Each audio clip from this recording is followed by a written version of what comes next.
Hello there! Welcome to The Daily Discussion, the daily show where I talk about anything, honestly and openly. Any topic is open for discussion if I feel it could be relevant. If you have suggestions for topics, then feel free to let me know in the comments, or if you have questions that you would like answered on The Daily Discussion, you can send them to mailtuskeh@gmail.com. That's mailtuskeh@gmail.com. The topic for today shall be a recommendation for a game. Earth Defense Force Insect Armageddon.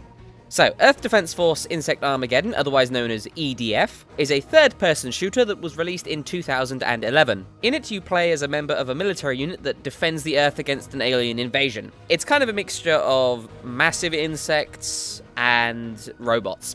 So think ants, wasps, spiders, robot ants, robot wasps, robot spiders, and giant robots with lasers and things like that. Basically, think XCOM Enemy Unknown without the massive amounts of tension, combined with Starship Troopers in terms of feel. It's kind of insane. There's infinite ammo, but that's made up for by a reload system that requires a little bit of skill to master, which will allow you to half the time of your reloads if you get it right. And it's also made up for by the fact that there's going to be hundreds of enemies on screen at once. It's not a very graphically intensive game, and Warlin, who has a fairly old computer, was able to play it nicely, but there's going to be a lot of movement on the screen, and it can get pretty confusing pretty fast. There are a few RPG elements in terms of a class to pick, and progressively more powerful enemies and interesting weapons to unlock as you earn experience, and the enemy variety is good, I would say, with lots of giant ants, spiders, and wasps for you to take your anger out on, and pretty much everything in the environment is destructible, from all of the road signs and the cars to pretty much buildings. You feel very powerful because your weapons can level buildings and clear out the battlefield to be fairly flat, which is helpful when, you've got a building covered in giant ants and spiders and you want to,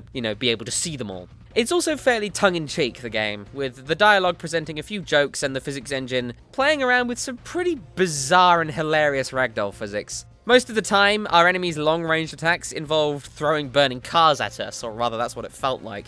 Now, I say us because there is one massive downside to this game. Playing it solo is fairly boring. It just is. The combat gets a bit samey after the while, and the objectives are pretty much all the same, and it's just not that interesting to play by yourself. The story is also nothing to write home about as well. You want to play it because of the co-op elements. There's a campaign mode with 3-player co-op and a survival mode with 6-player co-op, and that's where the game's fun shines the brightest, in the co-op with other players. Just playing the game together, the three of us, me, Ellie, and Warlin, and just going through and listening to this stupid dialogue and listening to all the chaos killing aliens and bugs and robots and just the massive fun of playing the game together. It was hilarious and really fun. But there are downsides, and let's discuss a few of them now. The game is fairly repetitive for a start. You won't be doing much beyond go here, use this military communication device, now kill every enemy. Or go here and kill everything. Or go here, now hold out and kill everything. Basically, your objectives will be kill tons of bad guys. And you'll be collecting health to keep yourself alive. There's no regenerating health, which is a nice touch. And, maybe collecting the occasional new weapon from boss enemies. It's not the end of the world. That's just the way the game is designed. It can be a bit fairly samey, which is, again, a good reason why you should play it with friends, because playing it with friends is the best experience ever. The AI is also a little bit wonky. Friendly fire does exist in the game, and it's more of an annoyance than it is actually dangerous, but sometimes friendly AI soldiers, would just run in front of us while we're firing rockets, and they just get hit directly in the back while standing in front of us. And the blast wouldn't kill either of us, but it would send them forwards and us backwards, and when you get hit by an explosive like that, you get stunned for a moment. And it's pretty funny after the first couple of times, but afterwards, it starts to become a bit annoying. Some of the larger robot enemies have also sometimes decided to just kind of stand there as we shoot them to death, but that problem was fairly rare.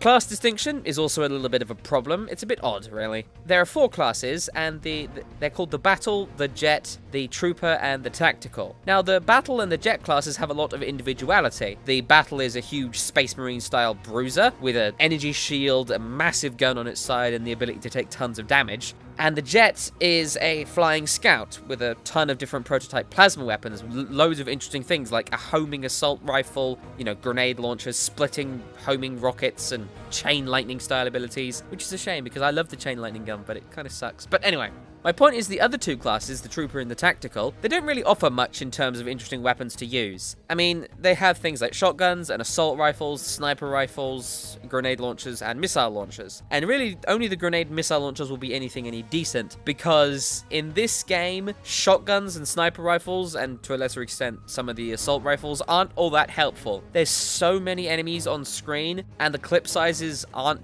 big enough to handle them all. I mean, if you've got 100 enemies swarming around buildings and towards you, you could fire 40 bullets at them and maybe kill 20 of them, or you could fire 3 rockets and probably kill all of them. Rocket and missile and grenade launchers are the name of the game here, and there's plenty of them, I will say that. There's loads of different styles of them, from a rocket launcher that's basically a shotgun, to homing rocket launchers and massive grenades and sticky grenades and bouncy grenades, and there's a lot of variety there. But it just leaves quite a few weapons feeling mundane, because shotguns aren't all that helpful, assault rifles aren't all that helpful. They're not that bad in sustained damage against some of the more difficult enemies like flying enemy carriers and the bigger robots, but things like shotguns and sniper rifles, they're kind of pointless.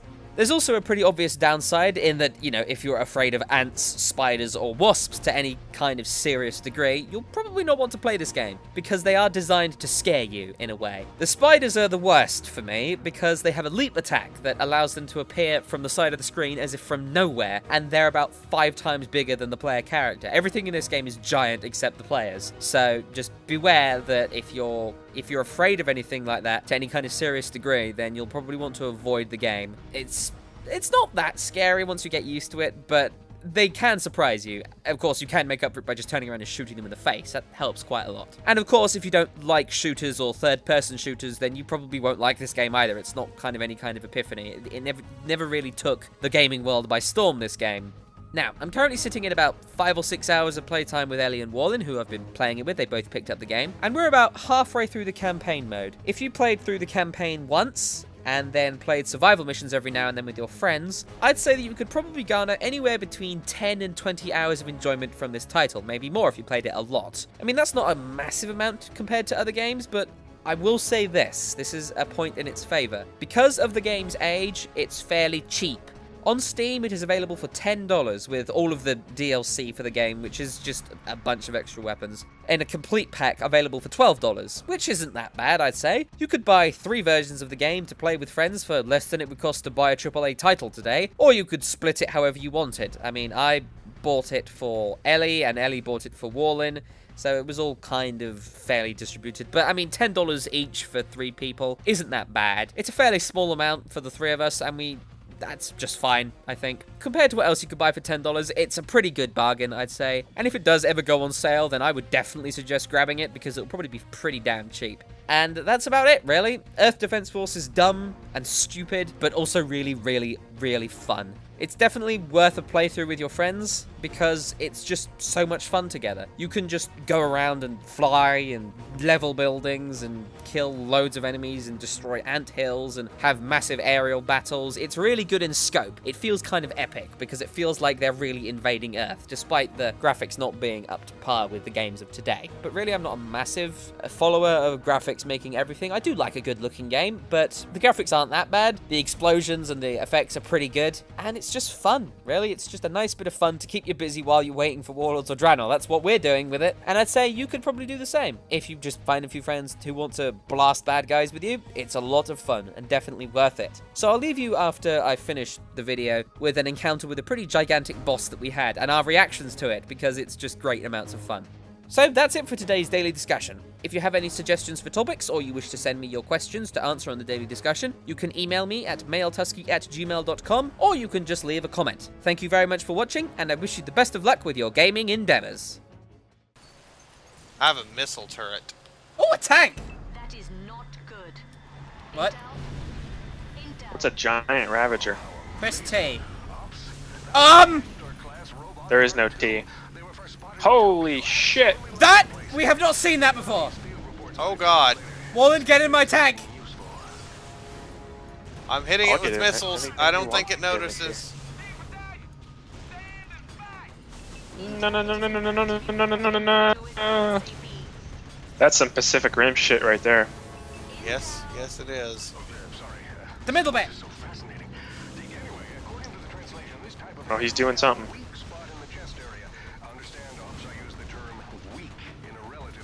Whoa! What the fuck?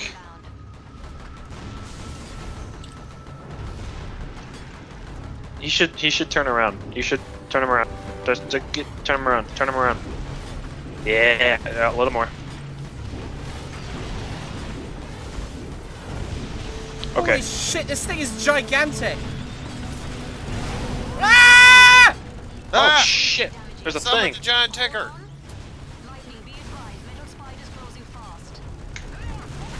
I'm gonna take this thing out. Keep working on the Hector. Wait, that's a Hector? It's a big That's- Hector!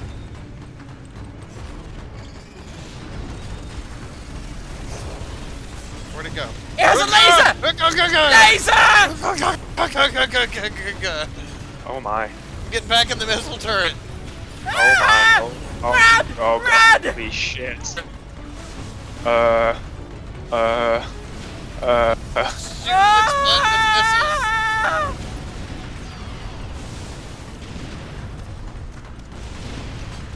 Oh, Shoot God. it with your big ass missile. I'm I don't have it. Oh fuck! Come Ross! on. I wanna go home.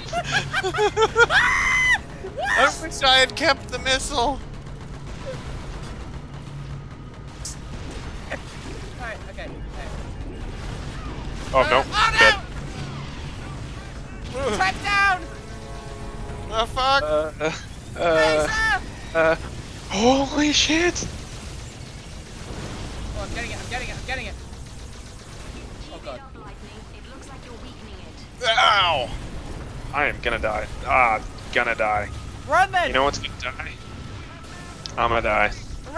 I'm gonna shoot. After all that, she says, oh, it looks like you're starting to weaken it. Then give us another tank, bitch. Grab some health, Wallen. Look on your minimap for blue. Ah! Oh, go. Oh god, run. Just run. Just get away from it, Wallen. I'll stand. Laser! I'm not scared of Ah! that laser. Fuck him. Oh god. What about Tokyo Intel? Oh, we still got a bunch of spiders. Oh, fuck these things. They've got Tokyo, guys. Like, do they have the deed and everything? Is this legal? Don't worry, Godzilla will fuck him up. Something tells me that this is somewhat of a hostile takeover. Well, it's good to know that someone figured it out. Yeah. It was a big legal dispute. Reminds me of the movie Oblivion. Never seen that movie. Is it any good? I enjoyed it. It's like Groundhog Day meets Mission Impossible. Huh. Nice work, Lightning. Take 5.